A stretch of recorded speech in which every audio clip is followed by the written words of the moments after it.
Okay, Peter, so just wanted to talk today about the proposed fight between Callum Smith and Canelo Alvarez. Now, this is talking about taking place on December the 18th or 19th. There's a little bit of confusion over whether it's going to be 18th or 19th. Canelo's definitely going to fight on that date, but they're fighting at the AT&T Stadium in Arlington, Texas, which is the home of the Dallas Cowboys. They've got to host the 49ers on the 20th, so they're just talking about whether they can take the stadium down and turn it back into a football field in time. So December 18th or 19th, for Canelo's next outing. Now, we thought it was likely to be Caleb Plant that was going to take this date, but now it looks like Liam Smith is the front runner. So really exciting. Eddie Hearn's got on top of that. But to say how we got here, obviously Canelo has been sidelined for quite some time. When he's had that big legal spat with DAZN and Golden Boy.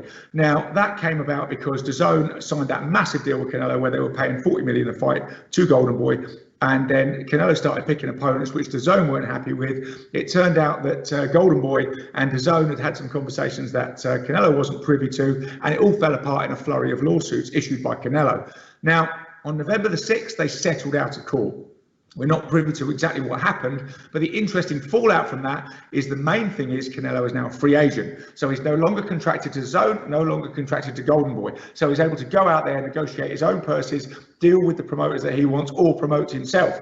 So interestingly enough, with this fight, it seems that he's going to go back with DAZN because Eddie Hearn has come up with Callum Smith, who is a favoured opponent for DAZN. And, Hearn has fingers in a lot of pies. He also represents Golovkin and is very in deep with DAZN. So maybe he could deliver DAZN the fight that they really want, which is the trilogy fight with Canelo and Golovkin. But anyway, for this fight, it looks like Eddie Hearn has gone in and said DAZN, right, I will deliver you that fight with Callum Smith. Now, that means, in a way as well, reading between the lines, that Canelo does not have a problem with DAZN.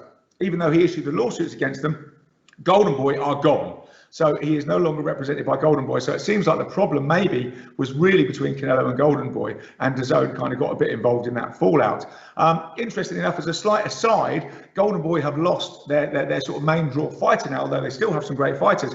But De La Hoya himself, the original Golden Boy, is still intent on coming back and now talking about fighting Marcos Medina. De La Hoya not having fought since that very one-sided loss to Pacquiao in 2008. And Medina not having fought since his second fight with Floyd Mayweather, and it seems like he went back to Argentina with his millions and blew up in weight to about 3 times the size. But apparently he's back in training. De La Hoya is very serious about this comeback, so we shall see what happens. So it could be that Golden Boy are back with Golden Boy as the original draw. But anyway, moving on to Canelo, who has now moved on. Looks like he's definitely fighting on that date in that arena, and Callum Smith has moved to the 4 as the opponent. Now, there's a little bit of history between Smith and Canelo, in the sense that Callum was mooted as an opponent for Canelo the last time before all these lawsuits came and it all fell apart. And now he's back in the frame. As I said before, it looked like Caleb Plant was going to be the number 1, going to be the guy in the opposite corner, the IBF super middleweight champion. But now it looks like it's going to be Callum Smith. But we've got to see that come out. But previously, his brother has faced Canelo at this same arena. The only time Canelo has fought at this arena was in 2016 against Liam Smith, and it was a 9th round stoppage. So there's a little bit of history there, and maybe he wants to get revenge for that stoppage of his brother. Interestingly enough, another little bit of trivia on this fight. Canelo has 3 brothers who are professional fighters, so a strong fighting family. Smith has 4 brothers who are professional fighters, so another strong fighting family. So those guys are presumably going to be ringside. It's going to be a limited crowd, I'm told, at the AT&T on December the 19th. But there will be a crowd of sorts. So I'm sure those guys will all be there. So, it's going to be an exciting fight. Again, I think this is Eddie Hearn moving in, and, this is going to be a fight-by-fight deal for Canelo, but very interestingly, Hearn, can deliver a lot with DAZN, with Golovkin, and bring a lot to Canelo. So we're going to see how this breaks down. But at the moment, we're waiting for the contract to be finally signed. But it's very much looking like Callum Smith will be in the opposite corner to Canelo on December the 19th at the AT&T Arena in Arlington, Texas. So let's break this fight down a bit. Now we know how we got here. How is it actually going to play out? Well, interestingly enough, they're both 30 years of age. You always forget that with Canelo, because he's been around for so long. You just feel like he's been there forever, and you think that Smith would be the young guy coming through. But no, in fact, they're both 30 years old. Their respective records. I mean, Callum Smith, one of the reasons he's being targeted is he's the WBA super champion, and he's 27-0 with 19 stoppages. Canelo is 53-1. That one loss coming to Floyd Mayweather with 2 draws and with 36 stoppages. So obviously the main draw in the sport. Now, one of the interesting things when you look at this fight is they both fought in November.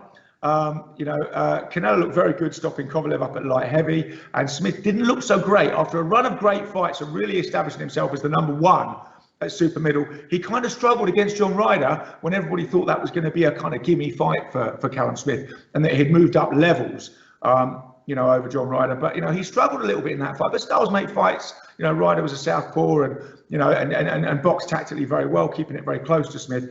But in this fight, coming up against Canelo, the interesting thing is the height disparity. Canelo is 5'8", Callum Smith is 6'4". So that's the first thing. Very long levers, but for a very long levered guy, he does work very well inside and he does work very well to the body.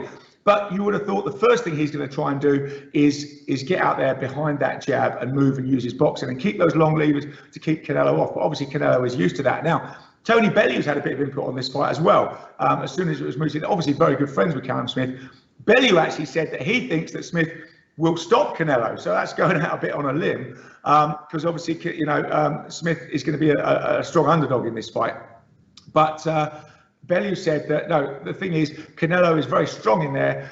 He's never been pushed around. But Smith is so big at the weight, he's so physically strong that he will be able to get in there and bully Canelo, which will be a whole different kettle of fish for Canelo. But looking at how the fight breaks down again, you would expect Smith to try and stay behind the long jab, but eventually Canelo will get inside. There is no way to keep a fighter of that quality away from you with that long jab and the long straight right hand.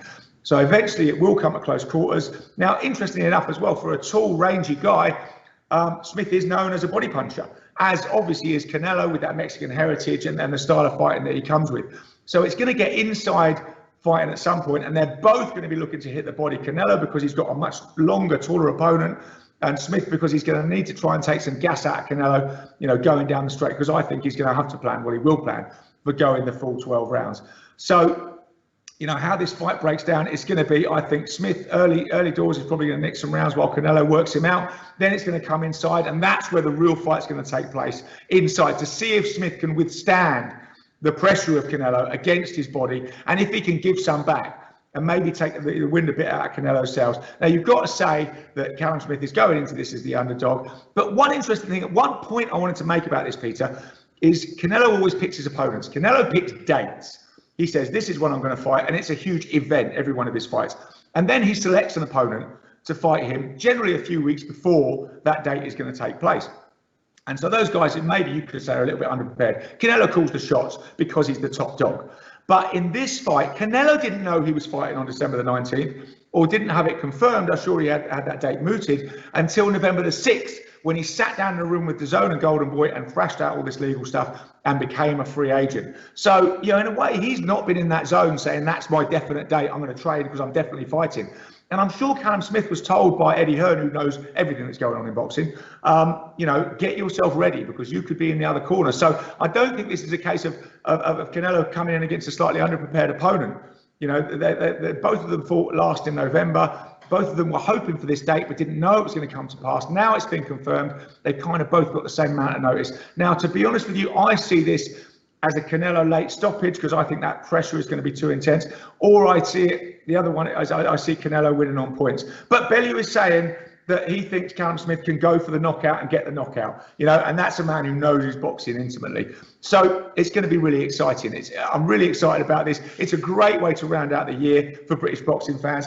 Because let's not forget, we've got, unfortunately, Fury, it looks like the December 5th date has fallen through. But the December 12th, we've got Joshua Pulev. December 19th, it looks like we've got Callum Smith against Canelo. So what a brilliant way to close out the year. I know everybody's putting the Christmas trees up early, and I don't blame them, almost wishing the year away. But what a great way to close it out. And what an exciting 2021 to come into, because there's going to be a lot of stuff blocked up in the system with fighters wanting to get out. So once we can properly get out and the shows can really start in earnest again, I think we're going to get some great fights coming up. And let's not forget, when Joshua gets past Pulev, as I hope he will and think he will, then we're looking at Fury Joshua early in the year. And the other thing we've got coming up as well, Peter, is Rumble Live 2 coming up on February the 13th in 89 days. So put the Christmas trees up, sit back and watch some great British fighters and some great British fights, and get excited for 2021, because loads is coming up and it's going to be fantastic. So yeah, this is a great way to close out the year, and I'm really excited about it.